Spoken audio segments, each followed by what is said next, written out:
Udah semangat ya? Iya benar ya? Oke kita ulang. Halo. Hai. Oke. Nah hari ini kita akan belajar mengenai cerita fabel. Ada yang tahu apa itu fabel?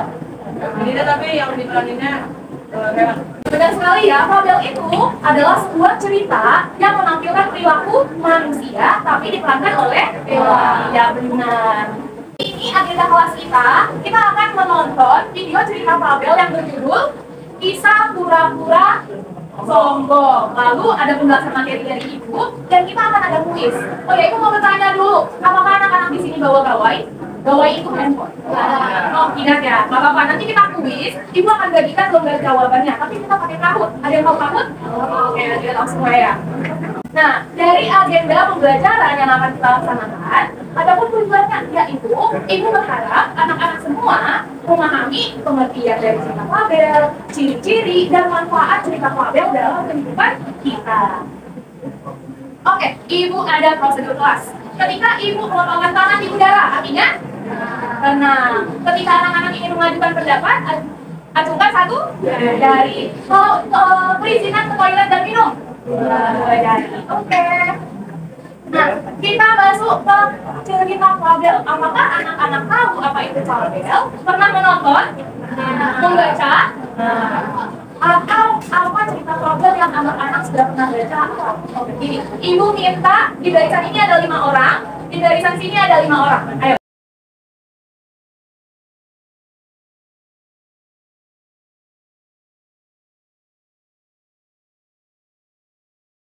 Anak-anak membuat bergantian ya. 5 hal yang adik-adik ketahui, anak-anak ketahui tentang fabel, tapi tidak boleh sama antar lawan. Waktunya 10 detik, belum? Belum. Oke. Oke.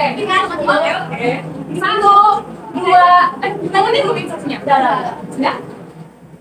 Aman? Mau menangkap? Aman? Oke. 1, 2, 3. 5. 4. 3. 2. 1. Oke. Coba, fabel adalah hewan. Itu poin pertama. Lalu di sini poin pertamanya? Iya, ada kesamaan kan? Berarti cerita fabel berbicara tentang hewan. Oke, ternyata ada yang sama. Poinnya kita hilangin. Berarti seri ya? Oke. Ternyata sama lagi. Tokohnya hewan berperilaku seperti manusia. Oke, di sini ada cerita fiksi. Apa itu fiksi? Cerita yang tidak? Iya benar. Lalu di sini kembali lagi hewan. Berarti pemenangnya adalah kelompok sebelah. Nah kita mau dulu. Nah, jadi judulnya adalah Kisah Pura-Pura yang dan bentuk tunggu ya. Apa di sini udah pernah ada yang nonton?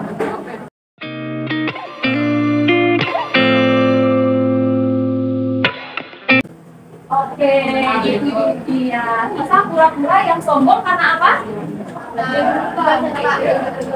Dia iri dengan burung yang bisa terbang dan dia merasa pemburungnya itu sangat jadi dia ingin terbang karena dia bosan dengan pemburung yang dia miliki.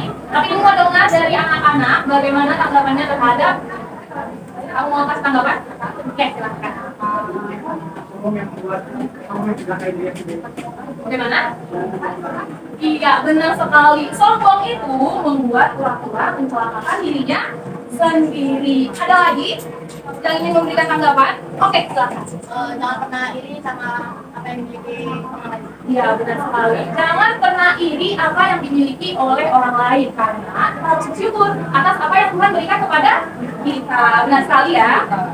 Oke, jadi kita berawal dari apa itu fabel. Tadi kita sudah menonton, tapi kita belum tahu pengertian yang sebenarnya itu seperti apa. Nah, fabel itu berasal dari bahasa Latin, yaitu fabula, yang artinya cerita ini menggambarkan watak manusia, tetapi diperankan oleh hewan. Jadi, dalam cerita fabel itu, yang paling ditekankan adalah amanat seperti yang sudah disampaikan oleh teman-teman kalian. Apa seperti apa amanat itu terdapat dalam pendidikan moral dan budi pekerti. Tadi juga sudah ada teman yang ngasih poin, yaitu cerita fabel merupakan cerita fiksi, tidak nyata. Lalu ciri-ciri cerita fabel sudah pasti diperankan oleh iya, hewan atau binatang. Watak pokok itu biasanya menampilkan watak dari manusia. Manusia punya watak apa? Baik dan baik dan buruk. Oke. Lalu tokoh binatang bisa berbicara seperti manusia. Menurut anak-anak, binatang pada kehidupan nyatanya bisa berbicara seperti manusia atau tidak? Tidak kan? Jadi dalam film ini siapa yang bilang bisa? Kenapa? Jadi tidak bisa ya. Kalaupun ada seperti burung apa yang bisa berbicara? Ya, beo. Jadi itu hanya menimbulkan apa yang dikatakan oleh manusia. Lalu cerita ini menggunakan rangkaian peristiwa sebab akibat. Nah tadi dalam film pura-pura yang sombong, dia karena sombong akibatnya jatuh. Lalu Fabel menggunakan latar apa yang ada tahu latar? Iya, latar itu terbagi 3 ya. Ada latar tempat, latar suasana, sama latar lampu. Iya, benar. Kemudian ciri bahasanya itu kalimat naratif. Ada yang tahu kalimat naratif? Oke, itu kasih tahu ya. Jadi kalimat naratif itu adalah kalimat narasi menceritakan.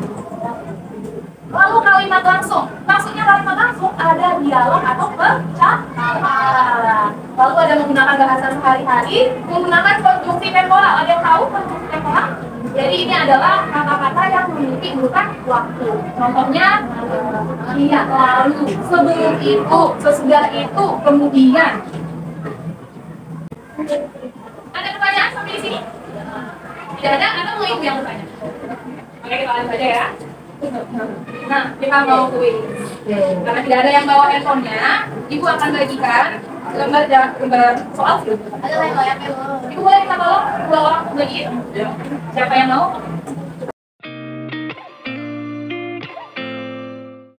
Jadi anak-anak buat namanya dulu. Sama, tapi di sini kan nggak ada kolom kelasnya ya. Jadi buat setelah nama dalam rukun kelas. Oke, sepertinya ada kendala, ibu akan bacakan soalnya aja. Oke, soal pertama. Tulis kamu. Enggak, soalnya nggak perlu ditulis, hanya jawabannya aja. Anak-anak ini soalnya benar atau salah. Oke.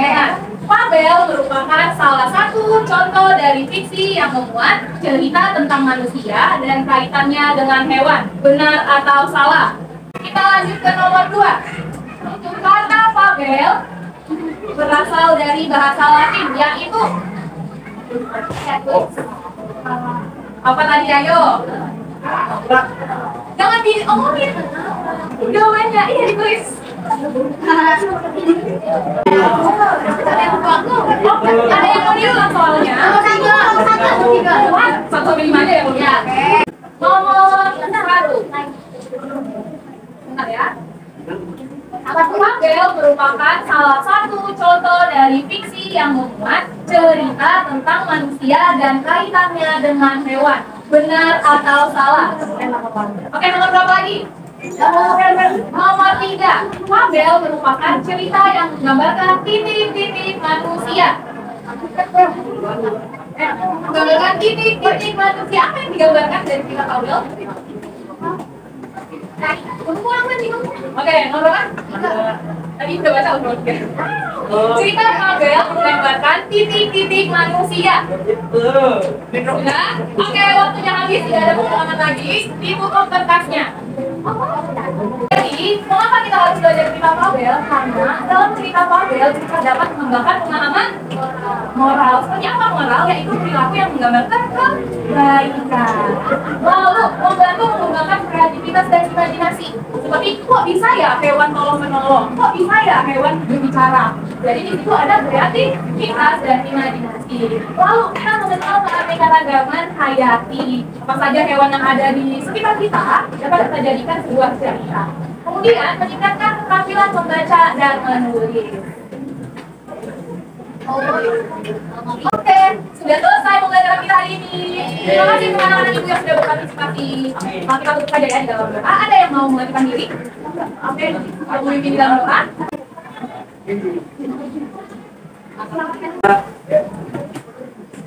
Diri. Terima kasih semuanya.